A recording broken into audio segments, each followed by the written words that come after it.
Hanggang saan nga lang ba ang limitasyon pagdating sa pag-ibig? Hanggang saan ang dapat ibigay para sa pagmamahal?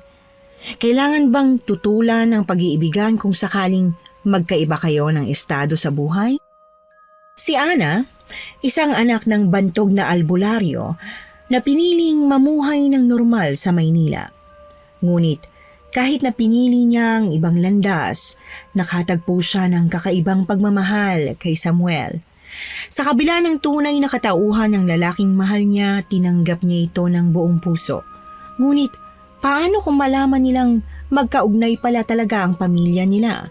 At ang mas masaklap pa ay may nag-uugnay pala sa kanilang mabigat na nakaraan. Ito ang kwento ni Ana at kung paano niya natanggap ang isang masaklap na nakaraan para sa magandang kasalukuyan.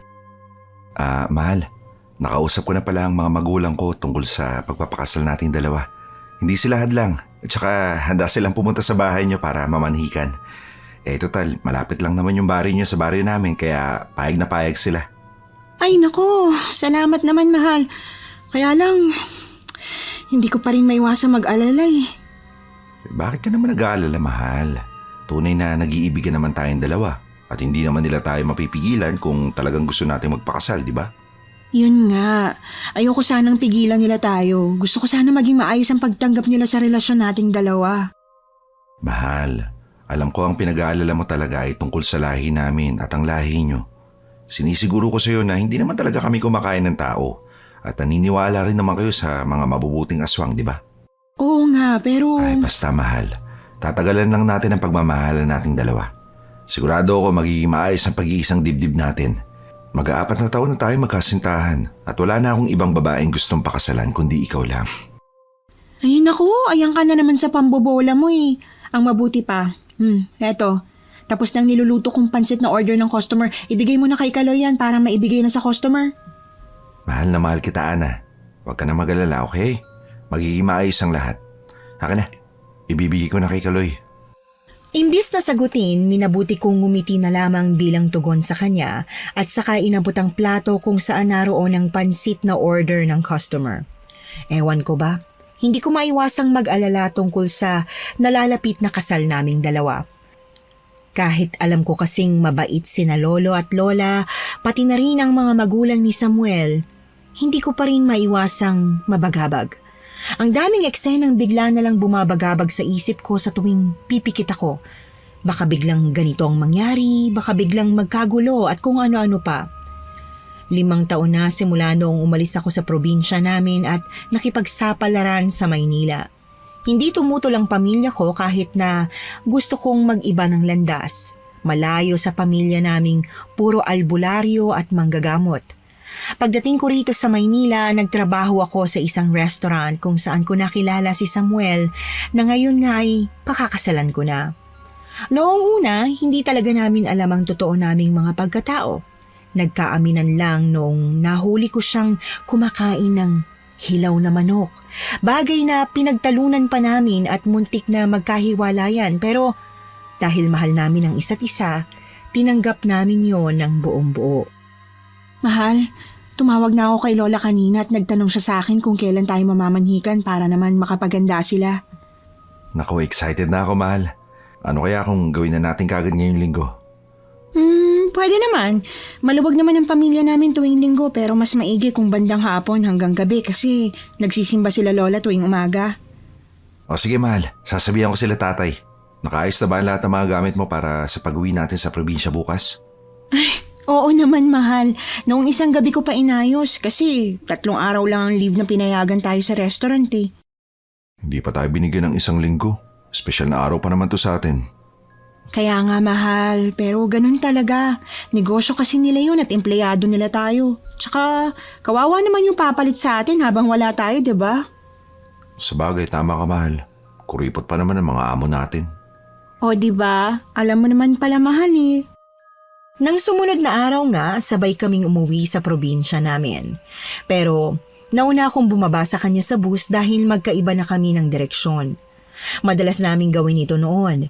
Minsan, isinasama niya ako sa kanila at minsan naman, isinasama ko siya sa amin. Pagkarating ko sa bahay namin, agad kong tinext si Samuel para ipaalam na nakarating na ako. Pagkatapos ay saka pa lang ako kumatok sa bahay namin. Apo ko!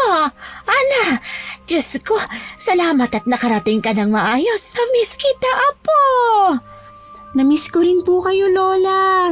Si Lolo po nasaan? Ay, nasa bukid pa eh. Mamaya-maya pang balik niya. Mga bandang hapon siguro. Hindi mo pala kasamang nobyo mo. Akala ko kasama mo siya katulad nung nakaraan eh. Hindi po, Lola. Pupunta po siya rito kasama ang pamilya niya sa linggo. Di po ba sinabi ko po sa inyo na mamamanhika na sila? Ay, oo nga pala. Ay, Apo ko, hindi pa rin ako makapaniwalang magpapakasal ka na. Parang nung nakaraan lang umiiyak ka pa sa akin dahil nawala ang mga magulang mo. Lola naman. Wag naman po tayo mag-iyakan dito. Pasok muna tayo sa loob. Gustong-gusto ko na pong matikman yung naaamoy ko niluto nyo eh. Ay naku, oo nga pala, mabutit na amoy mo. Kung hindi baka nasunog na.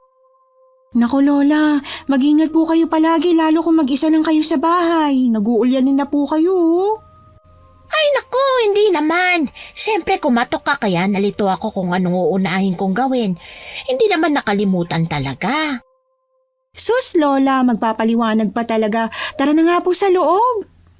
Inakay ko si Lola Mildred papasok sa loob kahit na sa totoo lang, hindi naman talaga kailangan dahil sa edad niya, malakas pa siya at diretsyo pa akong maglakad. Wala na akong mga magulang. Namatay sila nung nasa elementarya pa lamang ako matapos nilang maaksidente habang may kinakalabang pamilya ng mga aswang. Matapos nun, lumipat kami ng probinsya dahil sa takot na baka sundan kami ng pamilya ng aswang na pumatay sa kanila. Ang sabi ni Lola, hindi naman daw sila natatakot na mamatay sila ni Lolo pero ang ikinakatakot nila ay ang mamatay sila at maiwan akong nag-iisa. Eto na Apo, ang paborito mong binignit. Wow, ang bango po Lola. Talagang nag-abala pa po kayo magluto nito. Matrabahong lutuin to Ayos lang na matrabahong lutuin. Ang importante, masarapan ang pinakamamahal kong Apo. Kayo po talaga, Lola. Ako lang naman po ang apo niyo Ay, oo nga pala. Kaya nga paborito kita Kasi nag-iisa ka naming Apo. Mildred! Asawa ko! Nandito na ako! Ay, nandiyan ka na pala. Andiyan ang lolo mo. Ay, teka lang at sasalubungin ko. Kumain ka na dyan Kayo po. Sabay na po tayong tatlo, Lola. Ay, mabuti pa nga. Teka, at sundayin ko lang ang lolo mo. Mildred! Mildred! Nandyan na ba ang apo natin? Ay, oo. Talagang hindi mo pa ako nahintay sa labas Binitbit mo na yung mga kamote paakyat. Akin na nga yan. Tulungan ko na po kayo. Nako, hindi na apo. Alam ko naman pagod ka sa pagbiyahe mo papunta rito. Kaya ko naman po, Lolo Hindi pa po ba sumasakit ang mga tuhod nyo? Matanda na po kayo para sa ganito. Bakit hindi nyo na lang po ako hayaang magtrabaho para sa inyo? Apo, yung itutulong mo sa amin, mas mabuti pang ipunin mo na lang para sa magiging pamilya nyo ni Samuel. Lolo naman. Kaya nga ho ako nangarap ng mas mataas Dahil din naman po sa inyo. Pero ano pong ginawa nyo? Hindi nyo ginagastos ang perang pinapadala ko. Ginagastos namin Di ba Mildred? Pasensya ka na, Tisoy. Ano kasi? Nadulas ka Sus Mildred, ikaw talaga. Ang bunganga mo talaga minsan wala sa hulog. Paano kasi? Nagtanong siya sa akin kung nasaan ka nung tumawag siya. Wala akong maisagot. Ang alam niya, hindi ka nagtatrabaho. Kailan mo pa pala alam na hindi namin ginagastos ang perang pinadadala mo? Ay, matagal na ho, Lolo. Kung ganon, huwag ka na magpadala. Alam mo naman na pala. Ay, hindi po, Lolo. Magpapadala pa rin po ako para naman may maipon kayo ni Lola. Para sa inyo, pwede niyo pong ibili kapag may gusto kayo o kailangan kayong bilhin. Hindi ko naman po kayo mapipigilang magtrabaho. Mabuti at alam mo, Hindi talaga ako titigil hanggat hindi pa ako nakaratay. Baka mamaya mas lalo pa ako manghihina kapag huminto ako sa pagtatrabaho. Oo na ho, Lolo. Sige na po, hindi ko na po kayo pipigilan. Ang mabuti pa po, kumain na tayo nitong binignit. Takam na po ako eh. Ay, oo, sige. Tisoy, maupo ka na riyan at ikukuha kita ng mangkok. Kahit halata sa itsura ni Lolo na pagod siya, masaya siyang naupo sa bangko na kaharap ko. Hinintay namin si Lola na makabalik dala ang 2 pang mangkok para sabay-sabay kaming kumain ng binignit. Ilang buwan din noong huling beses na nagkasabay-sabay kaming kumain at talaga namang na-miss ko yon.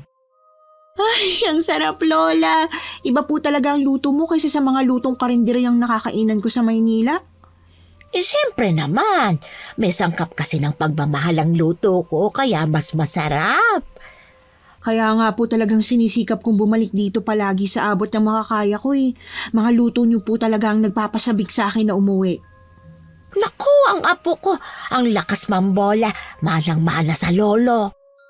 Kayo talaga maglola. Kayong dalawa ang mahilig magbulahan dyan eh. Ay siya nga pala, Ana, tungkol sa pagpapakasal mo. Sigurado ka ba talaga dyan kay Samuel? Opo, Lolo. Sigurado na po talaga ako sa kanya. Ilang beses ko naman na po siyang naisama rito sa bahay, di ba? Mabait naman po siya. Ay siyempre mabait. Hindi mo naman talaga lobo siyang makikilala ang isang tao kung hindi mo makakasama sa isang bubong. Eh, ano pong ibig niyong sabihin? Magsama po muna kami? Ay, hindi siyempre. Naku talaga ikaw na bata ka oh. Ang ibig kong sabihin, ayos lang naman kung mas tagalan niyo pa muna ang relasyon niyo bago magpakasal. Bata pa naman kayo. Anong batang pinagsasasabi mo? 26 anyos na ang apo mo. Kung magpakasal sila ng 30 anyos na si Ana, baka mahirapan na silang makabuo ng anak. At saka, gusto ko rin namang makita ang apo natin sa tuhod. Tama po si Lola, Lolo Tisoy. At saka, sigurado po akong mabait si Samuel. Huwag po kayong mag-alala sa akin, ha? Pinalaki niyo po akong marunong kumilala sa pagkatao ng isang tao. Ano kasi, parang iba kasi ang kutob ko, apo. Kinakabahan ako. Bakit naman po kayo kinakabahan? Ay, ewan ko, apo. Siguro baka kinakabahan lang ako dahil natatakot akong baka hindi maging maganda ang relasyon nyo. Baka kapag nasa iisang bubong na kayo, biglang lumabas ang tunay niyang ugali. Mga ganon ba? Lolo, wag po kayong mag-alala. Dahil kung matuklasan ko man po na may masamang ugali pala yang si Samuel, ako mismong bubugbog sa kanya, mata lang po niyang walang latay sa kanya. Naku, ikaw talaga, apo. Ang tapang mo talaga. Mana ka sa lola mo. Sa amin dalawa, siya talagang batas simulat sa pool. Dapat ganun ka rin sa magiging asawa mo, ha? Ikaw ang maging batas sa inyong dalawa. Opo, Lolo. Pero kung halimbawa naman na siya ang tama, hindi naman siguro masamang sumunod sa kanya, no? Oo naman, apo. Naniniwala naman ako na alam mo ang tama at mali. Hindi po kayo nagkulang sa pagpapaalala sa akin. Ay nako, halika nga rito at yayakapin kita. Parang kailan lang buhat ka ng nanay mo. Sana masaya ang nanay at tatay mo ngayon sa langit. Masaya kang magpapakasal sa taong mahal mo. Hindi ba ako pwedeng sumali sa yakap ninyo? Halika, Lola! Group hug po tayo! Tuwang-tuwa silang niyakap ako sa pagitan nilang dalawa. Noong una ay tumatawa pa kami hanggang sa unti-unti nang bumibigat ang pakiramdam. Ang sabi nila may ganito raw talagang pakiramdam kapag ikakasal na. Parang masaya na malungkot at nakakaiyak. Inakala ko noon na hindi yun totoo pero ngayon, totoong-totoo pala. Hindi ko mapigilang mapahagulgol habang yakap ang 2 taong patuloy na nagpapalaki at sumusuporta sa akin. Magmula pa nung namatay ang mga magulang ko. Ang 2 taong pinakamamahal ko sa mundo. Matapos naming mag-iyakan, pinagpahinga na nila ako. Pero habang nasa kwarto ako, hindi ko magawang magpahinga. Naghalungkat ako ng mga gamit ko roon na ibinigay sa akin ni nanay noong bata pa ako. Hanggang sa may nakuha kong maliit na libro at kwintas na palagi kong suot noong bata pa ako. Lola, bakit po? Ay, naririnig ko kasi na parang may ginagawa ka riyan sa loob eh. Akala ko nagpapahinga ka na. Hindi po kasi ako makatulog eh.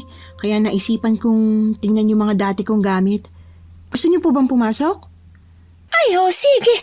Papasok ako't makikiusyoso sa kung ano man ang ginagawa mo, ha? Kayo po talaga, Lola. Ano na bang nakita mo rito sa kwarto mo?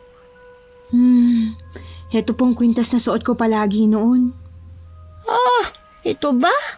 Proteksyon mo ito mula sa mga hindi nakikitang nilalang. Yung nanay mo, isinuot ito sa'yo dahil palagi ka nalang nauusog. Ganun po ba? Yun pala ang silbi nito. Kaya pala ayaw talagang ipahubad sa akin to ni nanay noon, ano? Oo, dahil nga pareho silang mga albularyo, kinailangan kanilang proteksyonan mula sa mga kaaway nilang masasamang nilalang. Kaaway po? Ang mga nilalang ng dilim, kapag pinipigilan ng isang albularyo, madalas kumaganti sila ron sa pamilya ng albularyo imbis na sa albularyo mismo. May proteksyon kasi ang mga albularyo samantalang ang mga kapamilya nila mahina pa. Tulad mo, mahina ka pa noong bata ka kaya palagi kang nauusog at bigyan ng sakit ng mga nilalang ng dilim. Ganun po pala yun? Kung ganun, paano po sila napatay ng pamilya ng aswang na napatay nila? Dahil masyado silang marami. Hindi nila inasahan na marami pala Kaya nga, ang pagiging albularyo, hindi madaling trabaho. At kaya, hindi ka namin pinipilit ng lolo mo na manahin pa ang kakayahang ito. Dahil alam namin ang pwede maging kahinatnan.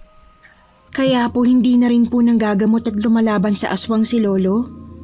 Oo, dahil mas importante ka para sa amin kaysa ang ibang tao na gagamutin namin. Bago na mayapa ang nanay mo, nangako kaming puprotektahan ka sa abot ng aming makakaya. Kaya hanggang ngayon, ganun pa rin ang proteksyong ibinibigay namin sa iyo. Hanggang sa huling hininga, ako pa rin talagang iniisip nila. Siyempre apo, mahal na mahal ka ng mga magulang mo. Hindi masyadong malinaw sa akin yung araw na sinugod ng mga aswang ang bahay namin.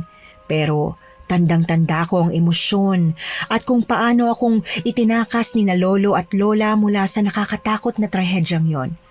May parte sa akin noon na gusto kong maghiganti at hanapin ang mga aswang na pumatay sa mga magulang ko. Pero sina lola na ang pumigil sa akin at nagsabing wala nang magagawa ang paghihiganti ko. Maipaghiganti ko man ang mga magulang kong namayapa na, hindi ko naman na maibabalik pa ang buhay nila. Dumaan ang sumunod na araw at tuluyang sumapit ang linggo. Nagsimba na muna kaming tatlo at pagka-uwi sa bahay, nagluto na kami ng ihahanda para sa pamamanhika ng pamilya ni Samuel. Nako, anong oras na ba't hindi pa luto itong kalderetang kambing? Ay Lola, hayaan niyo na po kung niluluto pa yan bago sila dumating, wala pong problema. Ay naku, nakakahiya naman kung hindi pa ito luto pagdating nila. Huwag po kayong mahiya, mabait ang mga magulang ni Samuel. Ay basta, gusto kong perpekto ang lahat para wala silang masabi. Paabot na nga ako ng keso dyan na po, kulang pa sa keso ito. Eto po Lola. Ay naku po, ayun na nga pang sinasabi ko. Ana, pagbuksan mo na sila ng pinto. Tulungan mo muna ako rito sa hinahalo ko, Tisoy. Oo, heto na. Pagbubuksan ko na po sila ng pinto, Lola. Mahal, Mahal, nakarating na kayo agad. Halika po sa loob. Mano po, Tay? Teka, nasan si Nanay? yun nga mahal nakalimutan kong banggitin. Sumama kasi yung pakiramdam niya kaya hindi siya makakapunta. Ay, ganun ba? Sayang naman. Mas maganda sana kung makakapunta siya. Ang dami pa namang niluto ni Lola na kalderetang kambing. May bawang ba ang kaldereta? Po? Bakit kaldereta ang niluto nyo? Samuel, hindi mo ba sinabi na may allergy tayo sa bawang? Ha?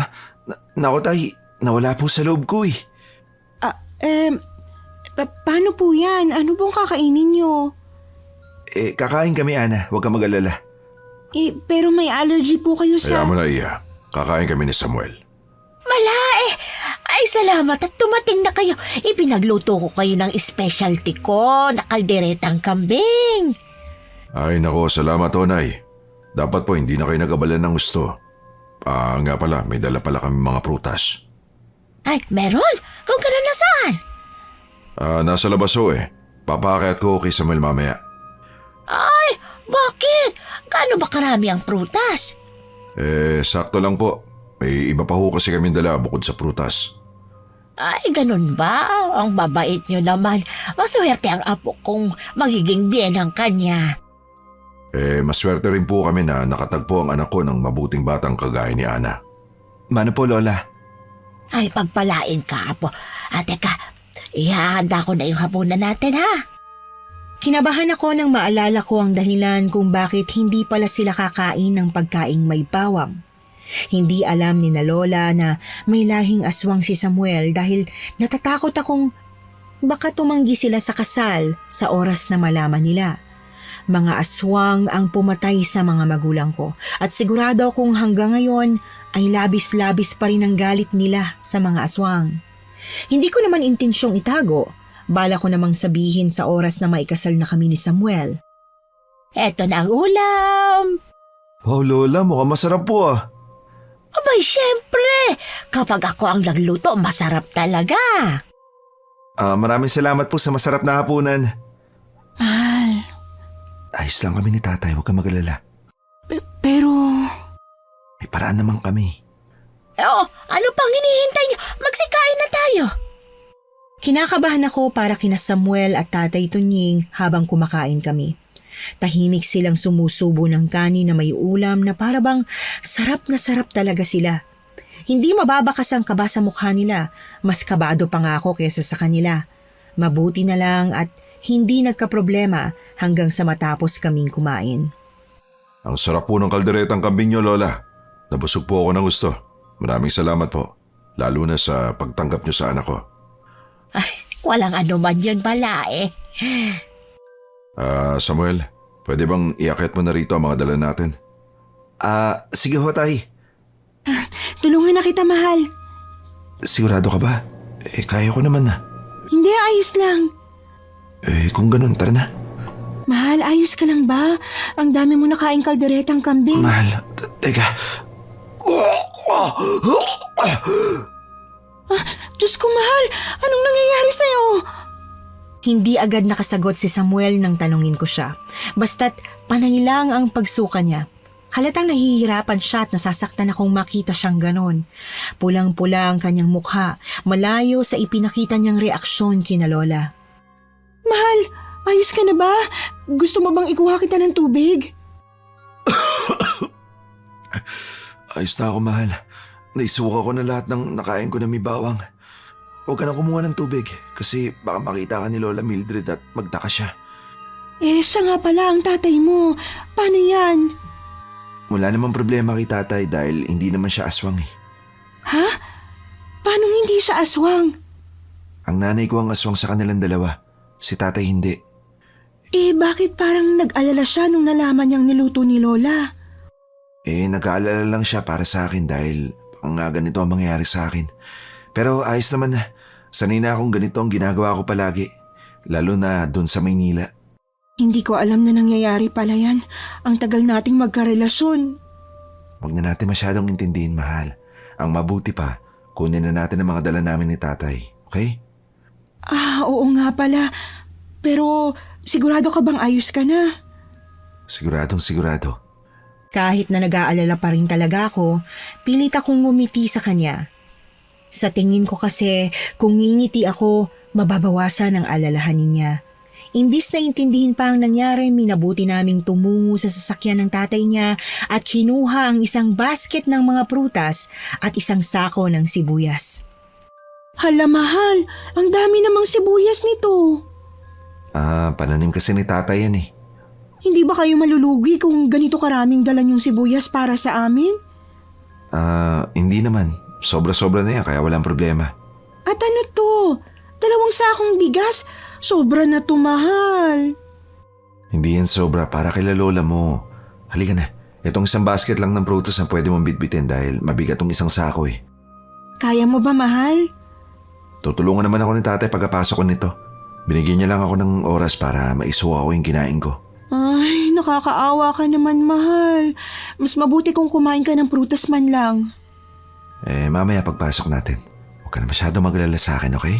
Binitbit nga namin papasok ang mga prutas pati na rin ang isang sakong sibuyas. Pagkatapos ay tinulungan siya ni Tatay Tunying na buhatin ang mga sako ng bigas tulad ng binanggit ni Samuel. Halata ang tuwa sa mukha ni Lola Mildred dahil sa mga regalong natanggap nila. Naku, maraming salamat sa inyo ha. Hindi na namin iisipin pa ang bigas sa loob ng ilang buwan. Napakaswerte ng apo ko sa biyenan at magiging asawa niya. Hindi ba asawa ko? Oo, ay swerte nga. Huwag po kayo mag-alala, Lola. Dahil aalagaan ko po si Ana sa abot ng makakaya ko. Ibibigay ko po sa kanya ang lahat at hindi po kayo magsisisi na hinayaan niyo po akong pakasalan ng apo niyo. Ngayon pa lang sigurado na ako, Samuel. Siya nga pala. Kailan gaganapin ang kasal? Nanay, ayos lang ho ba kung sumunod po tayo sa tradisyon namin? Ay, depende kung ano ang tradisyon niyo. Tradisyon po namin sa lugar ng lalaki kinakasal at sa araw kung saan bilog ang buwan. Ano ibig mong sabihin? Gabi? Opo, pero yun naman po ay sa inyo lang naman kung gusto nyo lang ho. Kung hindi, respetuhin po natin yung desisyon nyo. Apo, ayos lang ba ang ikasal ng gabi? Ayos lang naman ho. Kahit anong oras pa po sa araw na yan, ayos na ayos sa akin. Kung ganon, ayos lang din sa amin. Hindi ba, Tisoy? Hindi ba pwedeng pag-isipan na muna natin, Mildred? Ay, bakit? May problema ba? Sige ho, Lolo. Pag-isipan niyo po muna. Wala naman pong problema kung pag-iisipan muna dahil hindi lang naman po kami yung mamimilit na sundin yung tradisyon namin. Ay, yun naman pala eh. Parang mas maigi kasi kung sa umaga ang kasal. Ayos lang kahit sa lugar nyo, basta't umaga. Sige ho, Lolo. Baka pwedeng kausapin yung pamilya ko. Siya, sige. Nga pala, ang trahe de boda. Meron ka na bang isusuot, ha, Ana? Huwag niyo na pong intindihin yun, Lola. Kami na po ni Samuel ang bahala sa isusuot ko sa kasal. Sige. Alam ko naman na kahit ano pang isuot mo magiging maganda ka. Kayo naman, Lola. Nang bobola pa po kayo eh. Totoo naman yung sinabi ni Lola Mildred, mahal eh. Kailan ang kasal kung ganon? Sa susunod na buwan ho, kailangan muna po namin ang preparasyon. Mabuti pa nga. Ana, ihatid mo na sila sa ilabas, ha? Sige ho, Lola. Tara na ho. Tay, Samuel. Hinatid ko nga sila sa labas at nagpaalam na sa kanila. Pakiramdam ko ay maayos naman na napag-usapan ng lahat dahil nga nagkasundo naman ang dalawang panig. Hinintay ko munang makaalis ang sasakyan nila bago ako nagpasyang pumasok sa loob ng bahay namin. Pero ang inaakala ko na maayos ang lahat, mukhang nagkamali pala ako. Lalo na nang makita ko si Lolo Tisoy na tila labis ang pag-aalala. Lolo, bakit po ganyan ang reaksyon mo? Wala po. Ang mabuti pa magpahinga ka na. Lolo, hindi niyo po ako malilin lang. Kitang-kita ko po sa mukha niyong pag-aalala. Ano po bang ipinag-aalala niyo? Ano kasi? Apo, sigurado ka ba talaga sa pakakasalan mo? Kilalang kilala mo na ba talaga siya? Lo, napag-usapan na po natin ito, di ba? Oo nga, pero lalo kasing lumakas ang kutob ko ngayon. Parang may hindi magandang mangyayari. Nasa isip niyo lang po yan. Siguro kinakabahan po kayo kasi ikakasal na ako. Isinuka niya ang lahat ng kinain niya rito kanina, di ba? Paano niyo po nalaman? Kita sa mukha niya kanina na nahihirapan siya kainin yung ulam. Bakit? Takot ba siya sa isang sangkap ng kaldereta? Asin ba o bawang? May allergy po siya kaya ganun ang nangyari sa kanya. Allergic po siya sa bawang. Pero dahil ayaw niya pong masaktan kayo, kung hindi niya kakainin ang pagkaing hinanda niyo, kinain pa rin niya. Sana inamin niya na lang kung allergic siya doon. Hindi yung kakainin niya nga pero isusuka rin naman. At saka sa tanang buhay ko, siya lang ata ang narinig kong tao na may allergy sa bawang bukod sa mga aswang. Lolo, Umamin ka na, Ana. May hindi ka pa ba sinasabi sa amin ng lola mo? sinasabi ko naman po sa inyo ang lahat Magtiwala naman po kayo sa akin, Lolo. Mapaiwan ko, Ana. Parang sa pagkakataong ito, hindi ko kayang magtiwala. Lolo, wag naman po kayong ganyan, Lo. Apo, hayaan mo na muna ang lolo mo. Ako nang kakausap sa kanya mamaya. Pero Lola, ayoko po may samaan kami ng loob ngayong bukas na bukas din babalik na ako sa Maynila. Huwag kang mag-alala, Apo. Ako ang bahala. Hindi ka uuwi bukas na masama ang loob niya. Hindi talaga ako mapalagay sa isipin na hindi magiging maayos ang lahat sa pagitan namin ni Lolo Tisoy.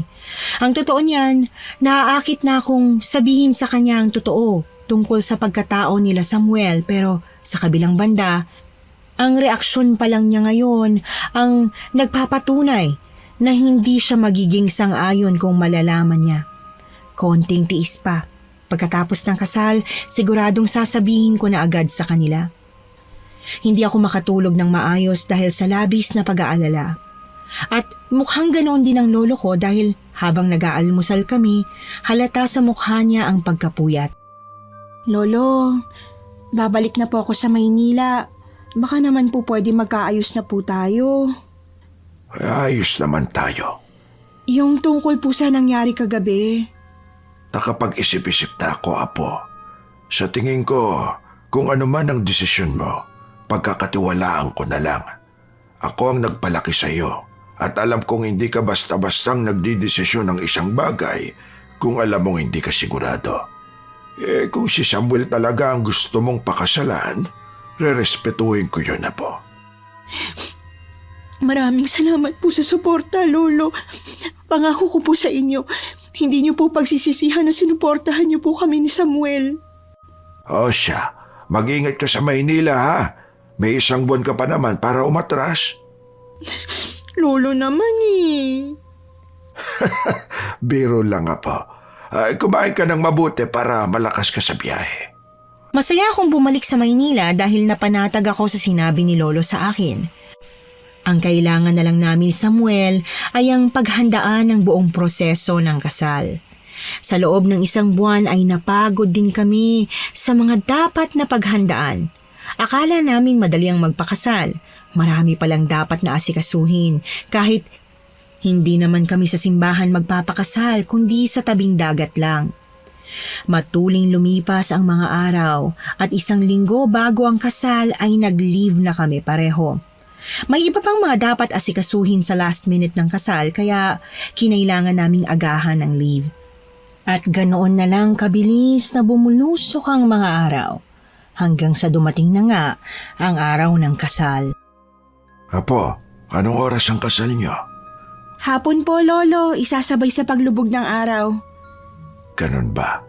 Hindi nila sinunod ang suwestyon ko na umaga ang kasal. Maliwanag pa naman po yun, Lo.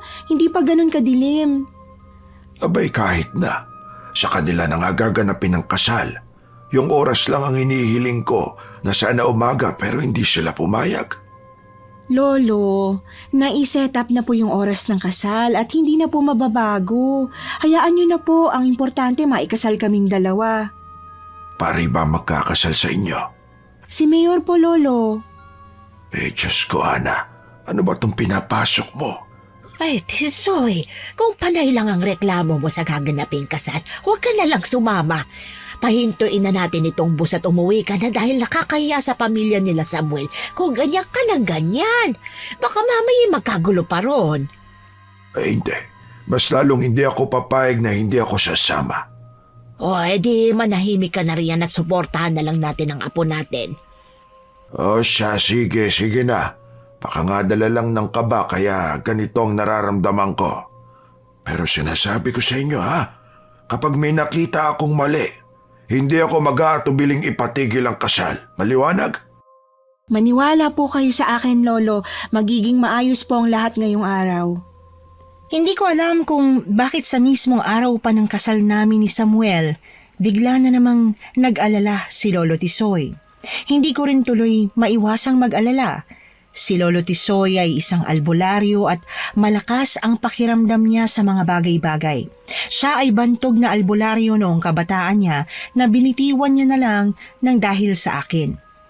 Imbis na mag-isip ng masama, bumuntong hininga na lamang ako at inisip na baka mali lang ang nararamdaman ni Lolo.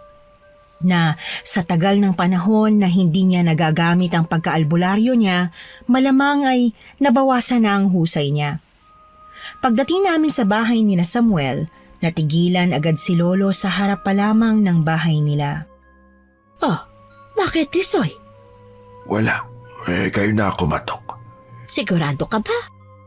Nandito na tayo. Wala nang atrasan pa. Ako na po kakatok, Lolo. Sige po. Tao po! Nandito na po kami! Tao po, ito po si Ana. Ay, salamat at tamang-tama ang dating nyo. Nandito na mag-aayos sa'yo, Ana. Ay, talaga po? Ay, mukhang na-late na po kami, Tay. Dapat mas nauna ako na aayusin eh. Ayos lang. Pasok na kayo sa loob. Nandun ang nanay mo. Nay, tay, pasok po kayo. Tamang-tama at gusto kong makilala ang asawa mo, Tunying. Kayo rin po. Sayang at hindi kayo nagkakilala nung pamamanhikan dahil nagkasakit po siya. Pero ngayon, malaya na kayo makakapagkwentuhan. Soleng, nandito na ang manugang natin at mga balae. Ay, maraming salamat at nakarating na kayo. Kinabahan ako ng kaunti eh. Mano po, Nay. Na-late lang po kami ng kaunti. Ay, ayos lang. Sana hindi nakasama sa yung nauna ako nagpaayos sa makeup artist ha. Naku, wala pong problema para hindi po tayo maghahol sa oras. Si Samuel po pala. Hindi pa kayo pwedeng magkita. Mamaya pa pag nasa venue na ng kasal. Ganun po ba talaga yun? Tradisyon yun na siguradong alam din ng lola mo. Hindi pwedeng makita ng groom ang bride na nakasuot ng gown bago ang kasal dahil baka hindi matuloy ang kasal. Ganun po ba? Kung ganun, nasan po si Samuel? Ay, naroon sa bahay ng kaibigan niya sa kabilang kanto. Sige po. Bale, kayo lang din po ba ni Tatay Tunying ang kamag-anak ni Samuel? Oo. Alam mo kasi, hindi na kami maayos ng pamilya ko, matagal na. Kaya tayo-tayo na lang. Ayos lang naman yun, hindi ba? Oo naman po. O siya, maganda ka na para hindi tayo maghahol sa oras. Excited na akong makita ka nakasuot ng trahe de bote. Mas lalong umigting ang kaba ko nang bihisa na ako ng wedding dress at maupo na ako sa harap ng salamin para simulan akong ayusan ng makeup artist. Hindi maipinta ang mukha ko habang nilalagyan ng makeup.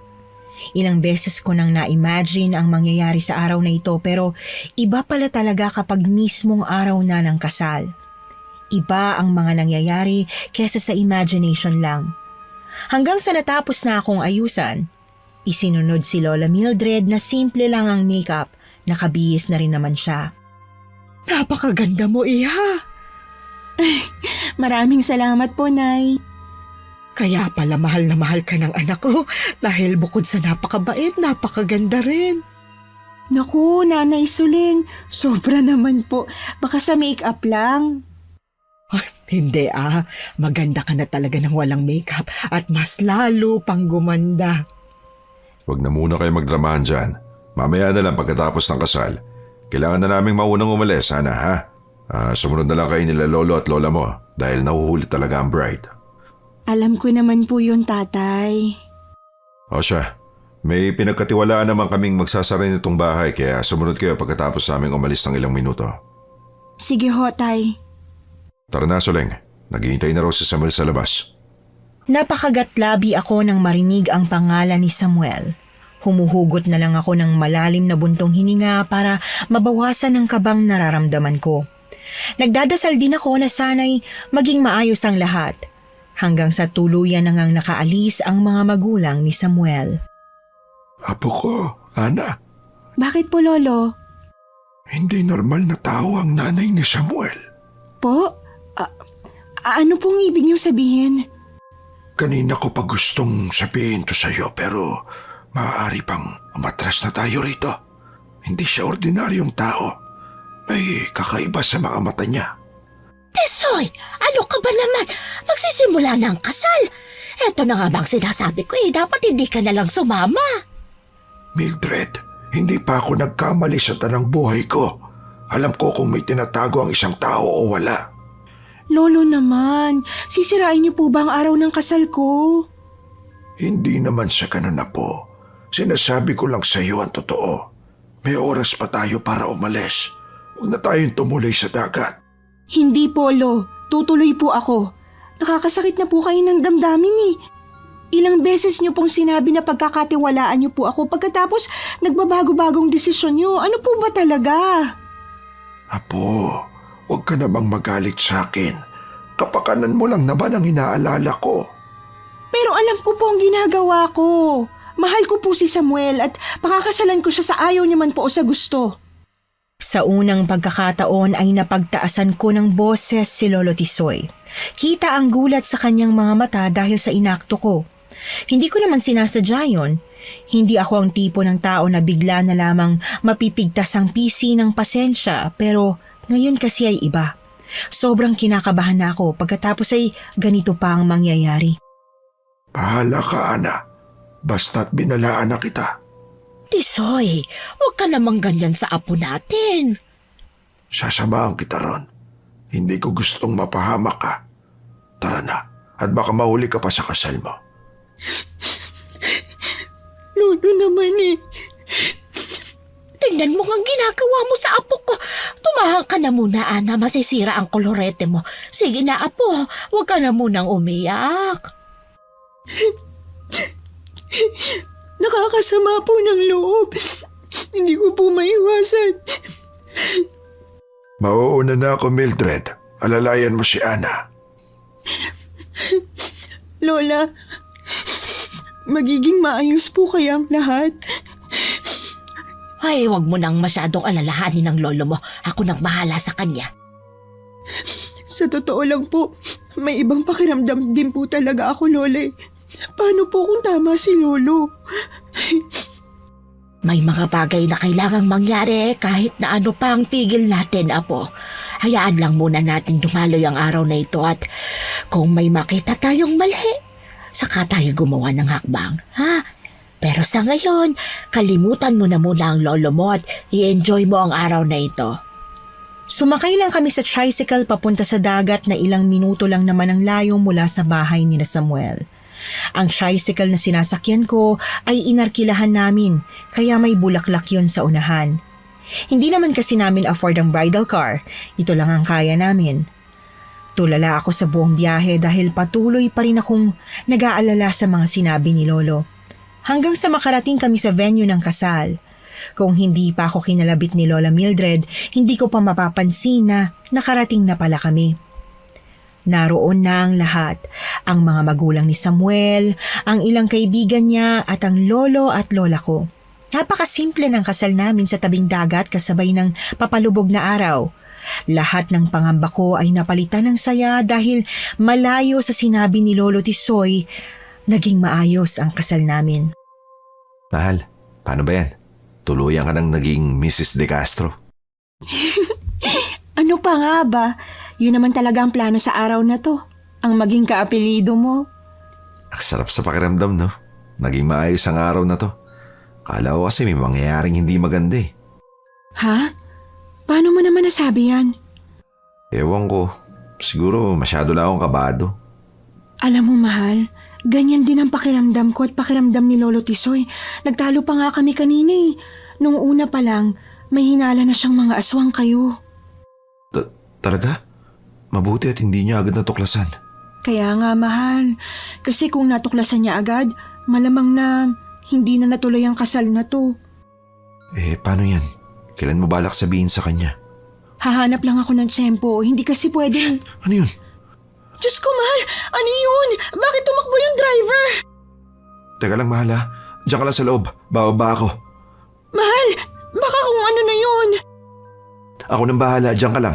Huwag kang titingin sa labas. Pero bakit? Basta mahal, huwag kang aalis dyan sa loob. Maliwanag? Mag-iingat ka, ha? Parang sasabog ang dibdib ko habang naghihintay ako sa loob ng tricycle. Natatakot ako sa posibleng dahilan kung bakit ginawa yon ng driver. Ilang minuto rin akong tulala lang habang paulit-ulit na pinupunas ang namamawis kong palad sa palda ng suot kong wedding dress. Hanggang sa narinig kong sumigaw si Samuel. Matagal na kaming umiwalay sa inyo. Bakit kailangan nyo pang manggulo? Hindi naman ako manggugulo. Gusto ko lang namang makilala ang napangasawa mo. Bakit kailangan mo pang malaman? May nabalitaan kasi kami, Samuel. Tao raw ang napangasawa mo. Kalahating tao ako. Ang tatay ko, isang tao. Kaya bakit parang kinikusto nyo ngayon na tao yung napangasawa ko? Oo, tao siya. Pero hindi ordinaryong tao. Anong sinasabi mo? Hindi mo pa lubusang kilala ang taong pinakasalan mo, di ba? Kilala ko siya. 4 na taon kami magkasintahan bago kami nagpakasal. Tsaka, wala na kayong pakialam sa kung sino yung pinakasalan ko. Hindi mo alam na anak siya ng isang bantog na albularyo? Alam ko milahi siyang albularyo. Kaya umuwi ka na sa inyo. Hindi lang basta albularyo ang mga magulang niya. Sila ang mga albularyong sumira sa baryo natin. Ano? Hindi ito alam ni Tia Soleng. Ano kaya kapag nalaman niya? Hindi ko alam sinasabi mo. Ang alam ko lang mahal ko siya. Pagmamahal ang sisira sa'yo, Samuel. Hiwalayan mo na siya. Nagpantig ang tenga ko nang marinig ko yon. Kaya naman, dali-dali akong bumaba ng tricycle para hanapin sana kung sino man ang kausap ni Samuel. Ngunit, laking gulat ko nang makita ang itsura nito. Ang lalaki ay may kulay itim na balat at puting buhok. Agad akong napaatras ngunit huli na nang magtama ang mata naming dalawa. Isang nakakakilabot na ngiti ang gumuhit sa labi nito habang nakatitig ang namumulang mga mata nito sa akin. Kamukhang kamukha siya ng nanay niya, Samuel. Umalis ka na, Goming! Sana inimbitahan niyo kami sa kasalang ito. Malugod sana naming tatanggapin ang imbitasyon niyo. Wala sa plano ang imbitahan kayo. Umalis ka na, Goming! Alis! Aalis ako pero posibleng sa mga oras na to ay alam na ng nanay mo ang tunay nilang pagkatao. Wala akong alam sa kung ano man ang pinag-uusapan nilang dalawa. Pero natatakot ako na baka ito na yung ikinatatakot ni Lolo Tisoy. Nang tuluyang umalis ang aswang, nanlumo ako at bumagsak sa lupa. Kaagad namang tumakbo patungo sa direksyon ko si Samuel at saka yumakap sa akin. Mahal. Kung ano man ang mga sinabi niya, huwag mo masyadong intindihin, okay? Sina Lolo, kailangan na natin bumalik sa bahay niyo. Mahal, naniniwala ka ba sa kanya? Ramdam ko may mangyayaring masama. Pakiusap, bumalik na tayo ngayon din. Sige, mahal. Sumakay ka na sa tricycle at ako na lang ang magmamaneho.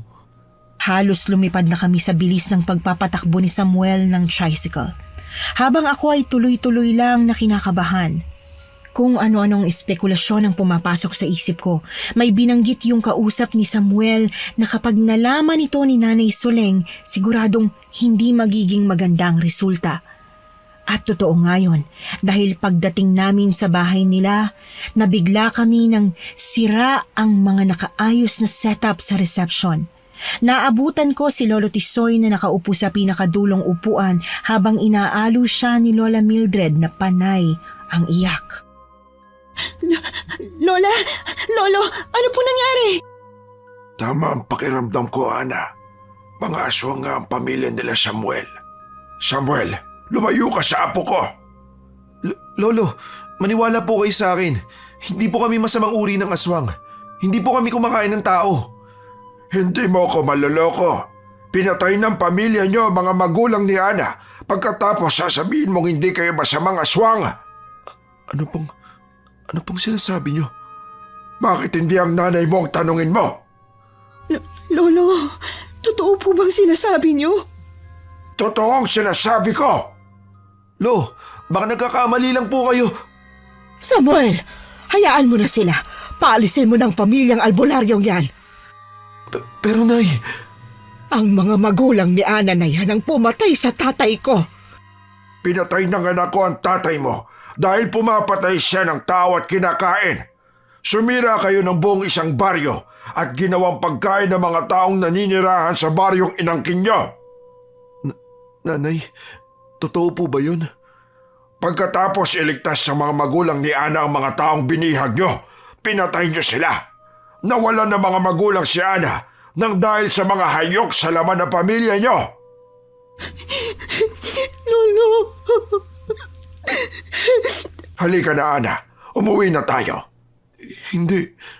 Mahal, mag-asawa na tayo. Hindi pwedeng ganito. Pero kayong dahilan kung bakit nawalang mga magulang ko. Mahal, Nang dahil sa inyo, naulila ako sa murang edad. Paalisin mo na sila, Samuel. Halika na, Ana. Kapag nagtagal pa tayo rito, pwedeng bumalik na ang mga gabunan, bilugang buwan, at sa mga oras na to, malakas sila. hindi po kayo alis dito ngayong gabi. Kapag umalis kayo, pwede makasalubong niyo si Gomeng. Pwede magdala pa siya ng mga aswang na pwedeng pumatay sa kanila. Wala na akong tiwala sa'yo. Niloko mo ang apo ko. Hindi niya alam na aswang ka. Lolo, alam ko po. Alam mo, Opo, alam ko po at hindi ko po sinabi sa inyo dahil natatakot ako na baka pigilan niyo po ang kasal namin. Diyos ko, Ana. Alam mo nga aswang ang pamilyang pakakasalan mo. Pagkatapos tinuloy mo pa rin. Lolo, hindi ko naman po alam na sila pala yung pamilyang pumatay sa mga magulang ko eh. Halika na, umuwi na tayo. Hindi po pwede. Pakiusap po, pagkatiwalaan niyo po ako. Ihatid ko po kayo bukas ng umaga. Huwag lang po ngayong gabi. Hindi ko maatim na matulog sa bahay nyo na alam kong pwedeng gawin nyo kaming hapunan. Pero baka po mapahama kayo. Tama na, Samuel. Paalisin mo na kami. Lumingon sa akin si Samuel. Umaagos ang mga luha sa kanyang mata gaya ng sa akin. Napakasakit panoorin ang pagluha niya. Hindi ko gustong makitang nasasaktan ang taong mahal ko. Pero sa kabilang banta, nasasaktan din ako. Mahal man namin ang isa't isa, hindi kami pwede. Masyadong masakit ang nakaraan ng pamilya namin, bagay na sa tingin ko, hindi na maaayos pa. Tinulungan kong tumayo sina Lolo Tisoy at Lola Mildred, pero nang aalis na sana kami, pare-pareho kaming napahinto. Nako, ano nangyari dito? Kanina lang ang ganda ng setup ng reception. Kaya nga inimbitahan ko na ang buong pamilya. Hindi kayo imbitado. Bakit? Hindi ba pwedeng imbitahan namin ang mga sarili namin? Nay, paalisin niyo sila. Gomeng, matagal na kaming tumiwalag sa pamilya. Lumayo na nga kami sa inyo. Ano pa bang ginagawa nyo rito? Ate Soling, bakit naman ganito? Bakit naman ganito? Hayaan mo lang makawala ang mga taong matagal na natin pinaghahanap. Patay na ang pumatay sa tatay natin. Kaya tama na, Gomeng! Hindi lang tatay natin ang namatay dahil sa kagagawa ng mag-asawang albularyong yon. Marami tayong kauri na namatay sa baryong yon nang dahil sa kanila. Maraming buhay ang kinuha nila, kaya dapat maraming buhay din ang kunin natin. Tama na, Gomeng! Hindi kami alis dito hanggat hindi nauubos ang pamilya ng mga albularyong sumira sa pangarap natin. Akmang hahawakan sana ako ni Gomeng pero agad akong nahatak ni Samuel palayo mula sa kanya. Galit na galit ang reaksyon ni Samuel habang nakatitig kay Gomeng. Dadaan na muna kayo sa akin bago niyo mapatay ang babaeng mahal ko. Samuel, maina ka. Itinago ka ng mga magulang mo sa amin kaya wala kang kakayahan. Wala kang alam, Gomeng. Ana, dalhin mo ang lolo at lola mo. Ako nang bahala rito. Pero Hindi na ako nakasagot nang hinawakan ni Lola Mildred ang kamay ko at hinila ko palayo roon. Nakita ko kung paano hinugot ni Lolo Tisoy ang buntot pagi niya at saka dumiretso ng tayo. Namilog ang mga mata ko dahil doon. Lola! Lola, si Lolo po! Si Lolo! Alam ni Tisoy ang ginagawa niya. Halika na, Apo. Dalian mo, tumakas na tayo. Hindi po pwede si Lolo po. Hindi po ako papayag na mapahamak si Lolo ng dahil lang sa naging desisyon ko. Wala tayong magagawa. Hindi kasi nanay para maging albularyo kaya hindi mo kakayanin. Pero Lola! Ana, gusto mo ba tumulong? Tay, Ito ang mga bawang. Isuot mo sa leg mo. At ito, hawakan mo tong holy water. bakit niyo po ako tinutulungan? Hindi kita tinutulungan. Nagpapatulong ako. Tulungan natin ang anak ko at ang lolo mo. Bakit kami makikipagtulungan sa inyo? Isa lang ako normal na taong minahal ng asawa kong si Suleng. Sinakripisyo niya ang lahat para sa akin. At sigurado akong ganun din si Samuel. Walang kasalanan ng anak ko, Ana. Hindi niya alam ang nangyari sa pagitan ng mga pamilya nila at ng pamilya mo. At kung nakikita mo siya ngayon, handa siyang mamatay para sa'yo. Pero walang alam si Ana. Hindi namin siya sinanay. Tutulong po ako, Tay. Tatapusin po natin ang laban na to ngayong gabi. Pero wala po ba kayong mas matalas kaysa dito sa holy water at bawang? Sa tingin ko po, hindi pa sasapat to. Bilisan niyo, pumasok tayo sa loob at bibigyan kita ng mas malakas kaysa dyan. Lakas loob na sumama ako kay Tatay Tunying patungo sa bahay nila kahit na ayaw ni Lola Mildred.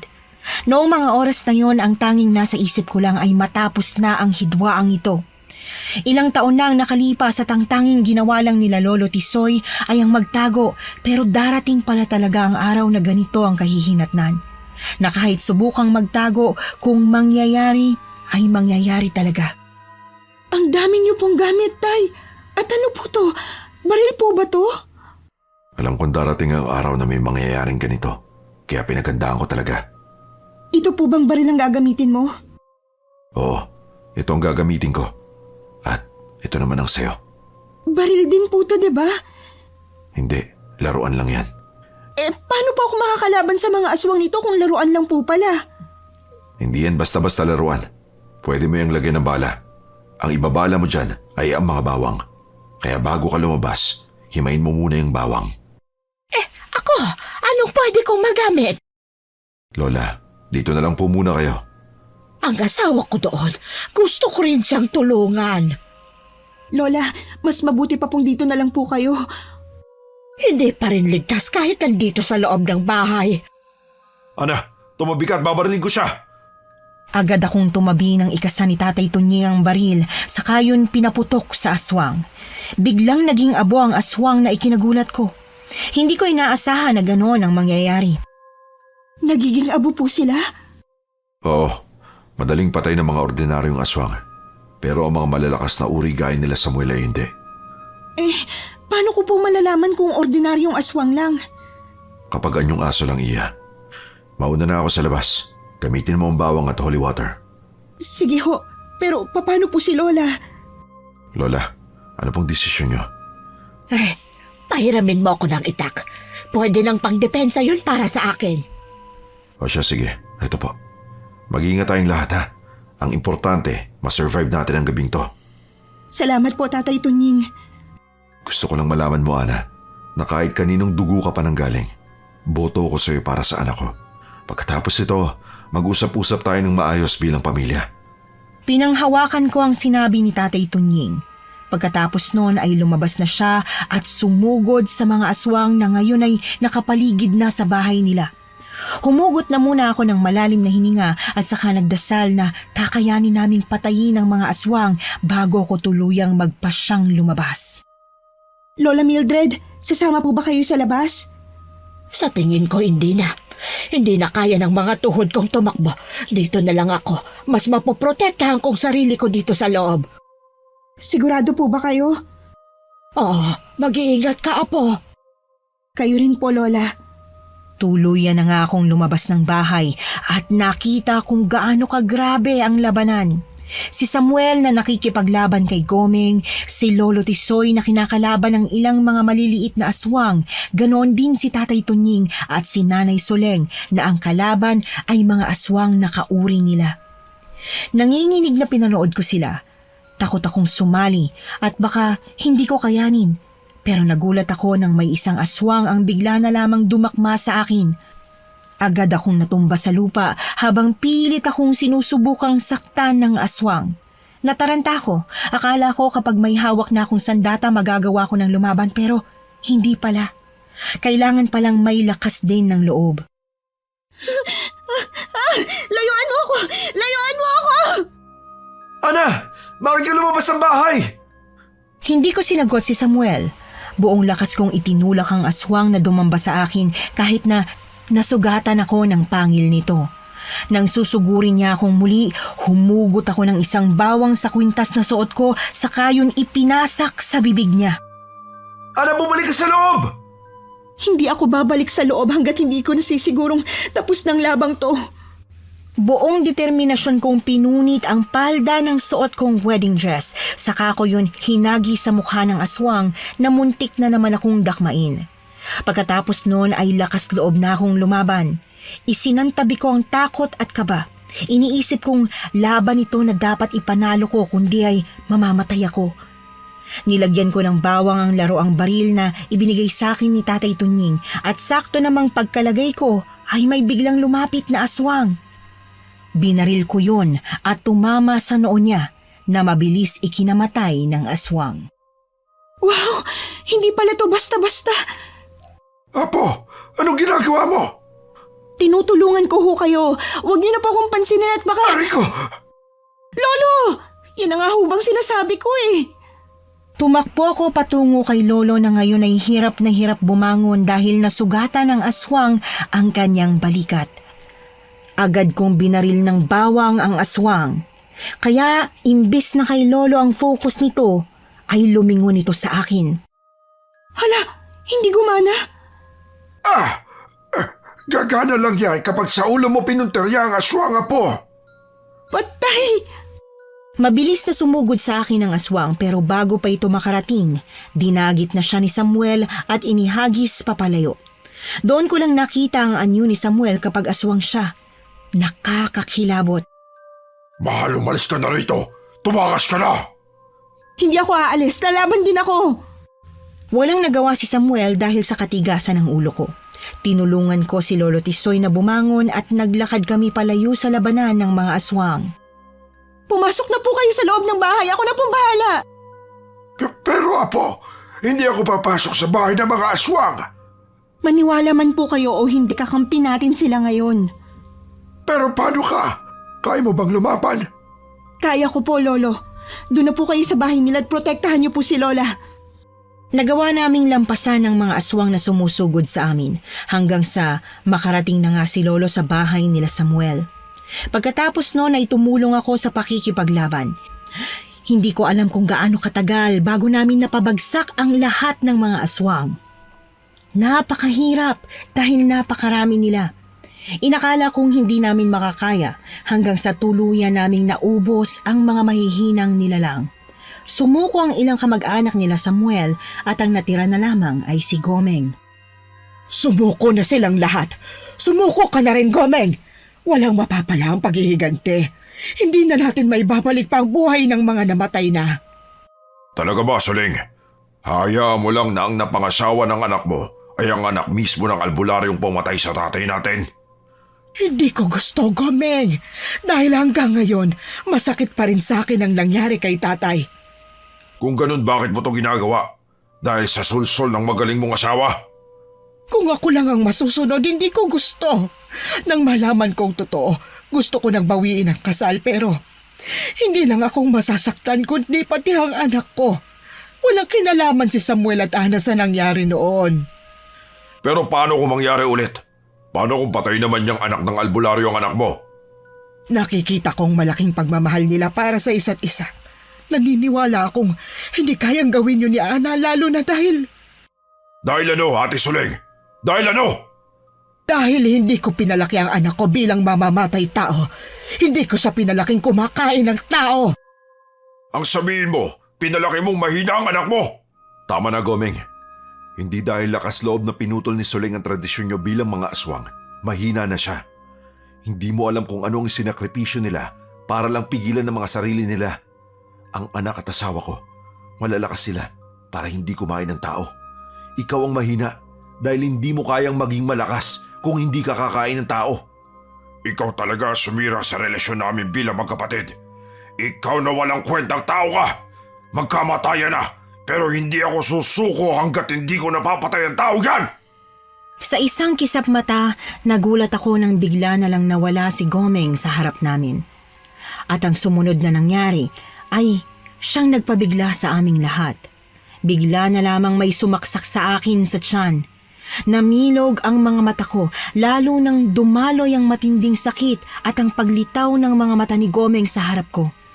Nang hugutin niya ang kamay niya, bumagsak ako sa lupa. Kasunod ng muling pag-angat niya ng kamay niya at nang sasaksakin niya akong muli, lumusot ang isang kamay sa kanyang dibdib at lumabas ang kanyang puso.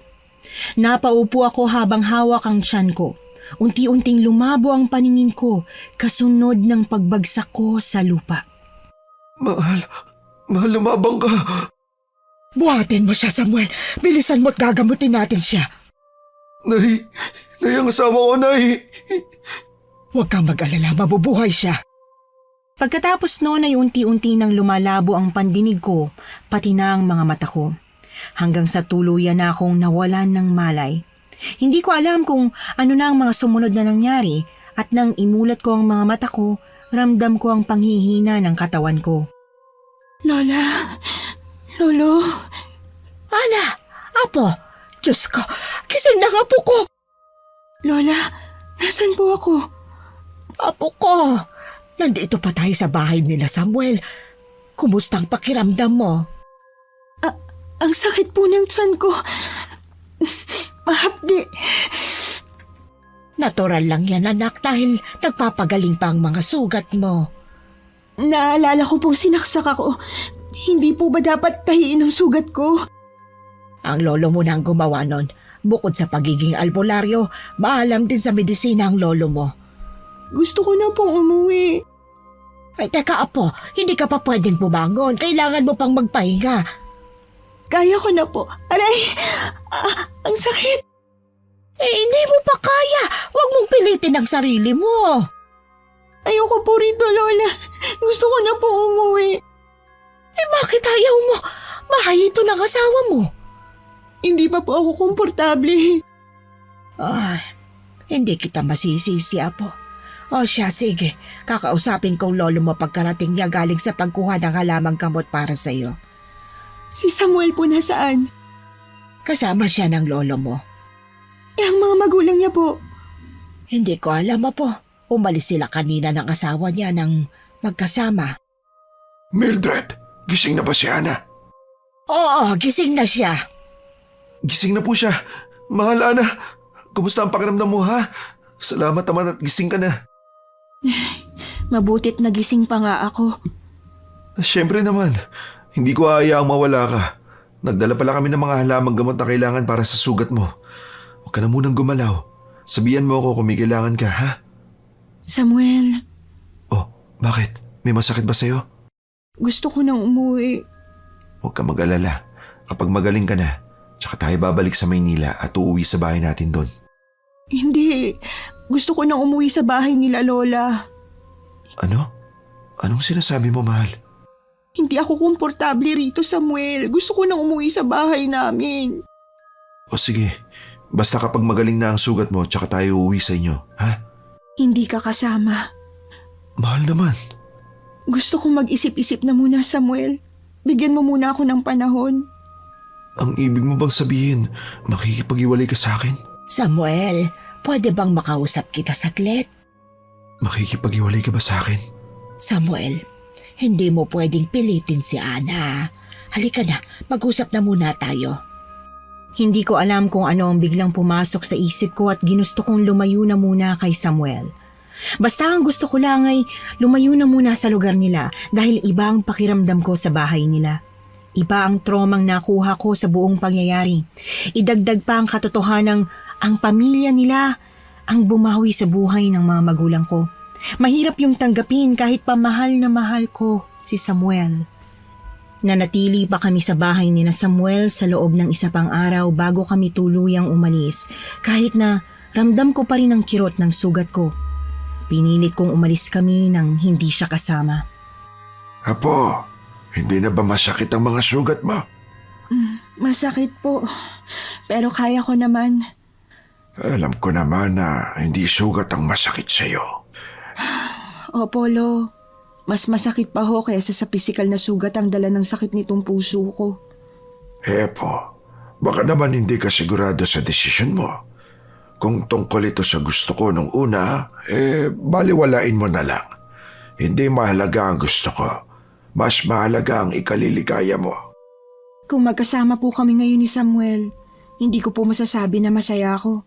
Nakita niyo naman po nung nasa kanila po tayo, 'di ba? Mahal mo naman si Samuel, hindi ba? Mahal ko po siya. Pero hindi sapat ang magmamahal ko para maghilom ang lahat ng mga sugat sa puso ko. Hanggang ngayon po, nakatanim pa sa puso't isip ko ang nangyari sa mga magulang ko. Yung sakit ng pagkawala nila sa murang edad ko. Kaya kahit na mahal ko po si Samuel, hindi po nun mababago ang katotohanang hindi pa ako handa para kalimutan ang nakaraan. Ay, ano pa nga bang magagawa ko? Pero Apo, huwag naman sanang umabot kayo sa puntong maghihiwalay kayo. Masyado nang malalim ang sakripisyong ginawa niyo para sa isa't isa para dumating sa puntong yun. Ipagdasal na lang po natin na sana nga po. Sana hindi kami dumating sa puntong maghihiwalay kami. Na sana kasama lang to sa pagsubok namin bilang mag-asawa. Kung gano'n na po, may balak ka nga ako sakali. Kung sakali po na hindi ko na kayang pagalingin ang puso ko mula sa nakaraan, ang ibig sabihin hindi po kami para sa isa't isa. Habang nasa biyahe pa uwi sa bahay namin, nakatulala lang ako sa jeep. Nakatingin sa kawalan.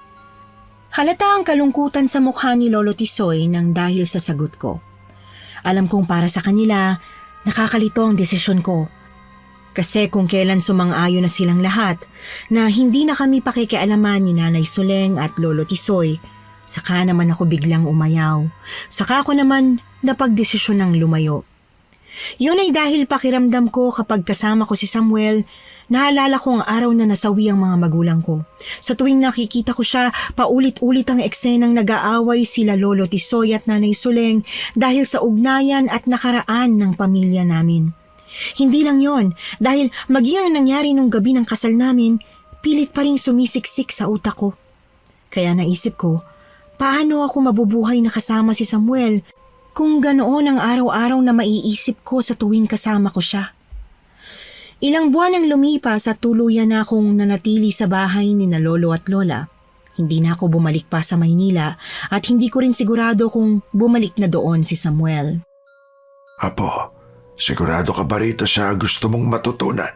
Siguradong sigurado po ako, Lolo. Kilala niyo naman po ako eh.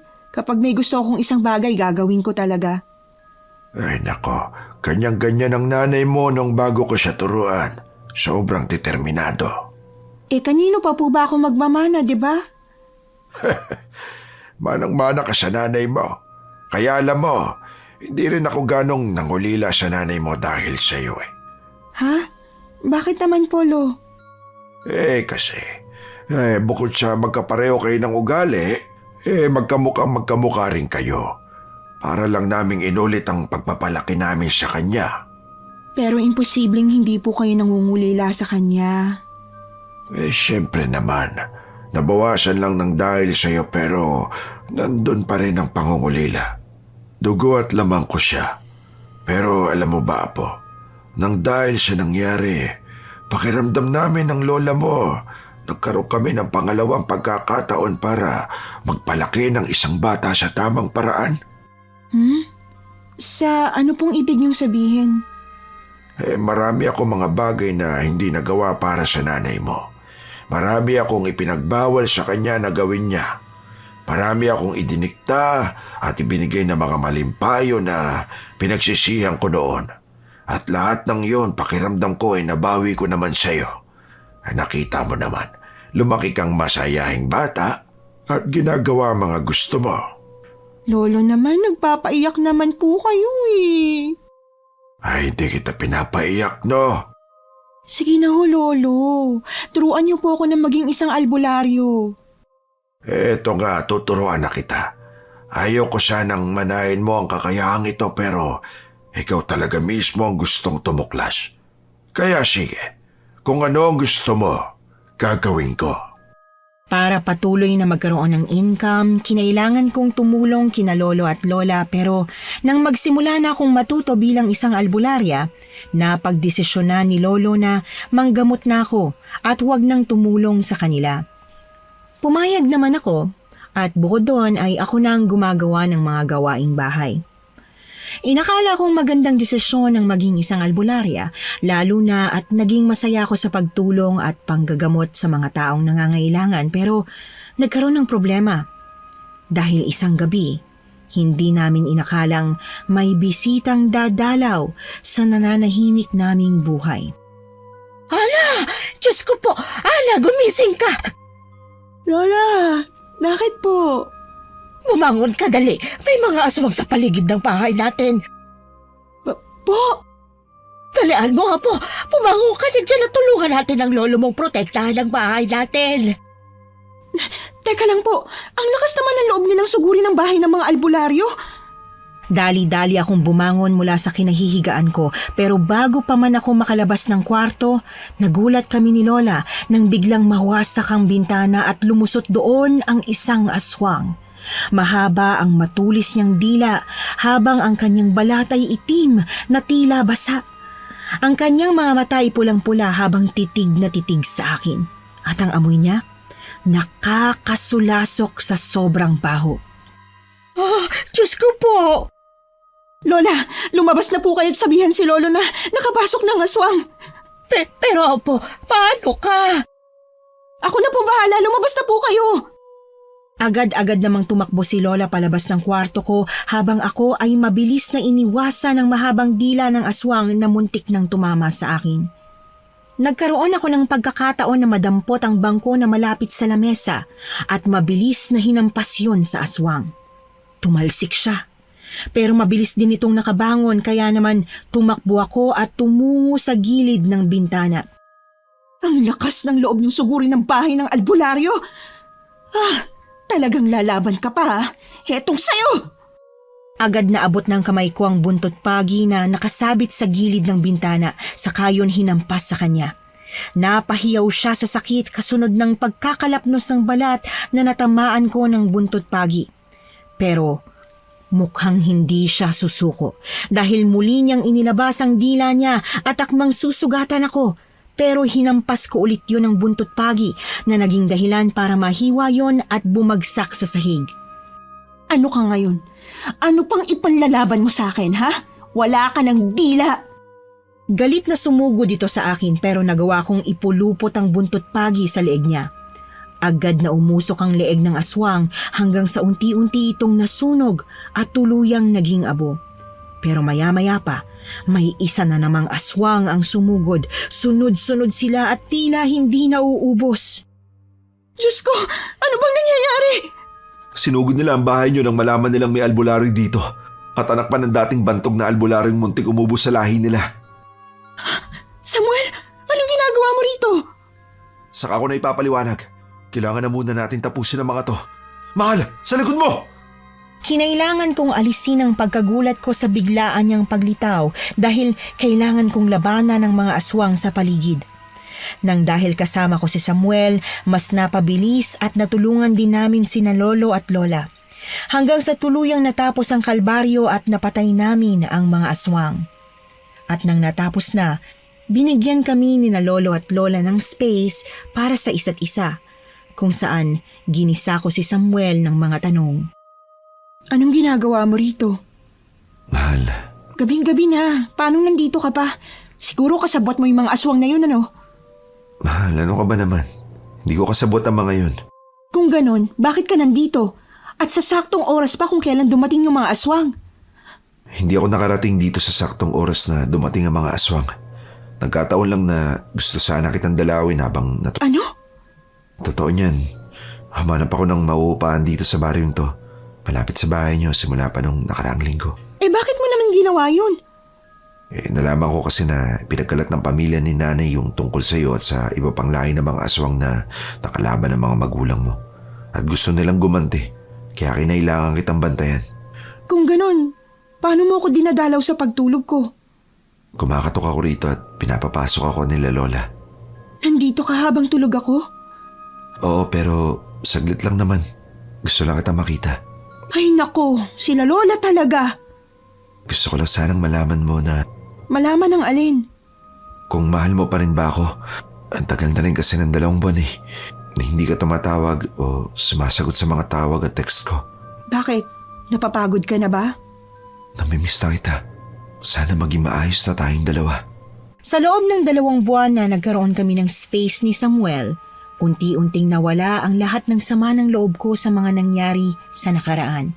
Unti-unti kong tinanggap na tapos na ang mga nangyari at si Samuel ay walang kasalanan sa pagkamatay ng mga magulang ko. Bagamat alam ko naman yon simula pa lang, mas naging tanggap ko pa noong nagkalayo kaming dalawa. Noong gabing yon, tuluyan kong napatawad si Samuel. Pero kinabukasan, minabuti naming lumipat na sa Maynila para iwasan ang masasamang loob. Medyo nalungkot ako dahil nga kailangan kong tapusin kaagad ang pagiging albularya ko. Pero ang inakala kong pagtatapos noon ay hindi pa pala dahil pagdating sa Maynila, may mangilan-ngilan pa ring nangangailangan ng kagaya ko. Sa ngayon ay masaya kaming namumuhay ng normal at malayo sa nangyari sa amin noon. Hi! Ito po ang inyong lingkod, si Miss Anne. Nagustuhan niyo po ba ang kwento natin ngayong araw? Kung bago pa lang kayo dito sa aming channel, wag nang magpatumpik-tumpik pa at mag-subscribe na. I-click na rin ang notification bell para updated kayo sa tuwing may bagong kwento kaming ilalabas.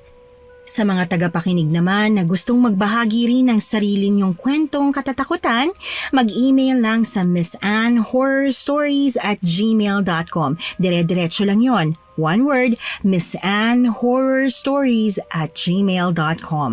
At malay nyo, yung kwento naman ninyo ang sunod naming ma-feature dito. Maraming salamat din po sa lahat ng comments nyo. Sadyang nakakataba ng puso ang hindi pagbitiw ng mga nagmamahal sa ating listeners. Gagawin namin ang lahat para maging sulit ang pag-aabang nyo sa mga kwento naming ilalabas. Hanggang dito na lang po muna at magandang gabi sa ating lahat.